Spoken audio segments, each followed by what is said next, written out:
காதல் என்பது பொது உடமை, கஷ்டம் மட்டும்தானே தனி உடமை. காலையில கல்யாணம் கண்டிப்பா வந்துடணும். கஷ்டம் மட்டும்தானே தனி உடமை. அப்பனும் ஆத்தாளும் சேராம போனா நீயும் தான் பிறக்க முடியுமா? இதயம் போதும். மாமா மாமா, அக்கா கூப்பிடுறாங்க, சீக்கிரம் வருவீங்களா?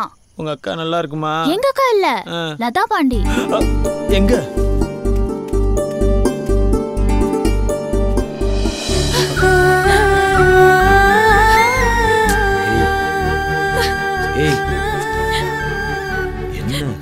இங்க பாரு, நான் கரெக்டா 1 மணிக்கு வீட்டை விட்டு வந்துருவேன். நீயும் வந்துரு. ஊருக்கு வெளில இருக்கிற கருப்புசாமி கோயிலுக்கு போறோம். அங்கிருந்து கார்ல பழனிக்கு போறோம்.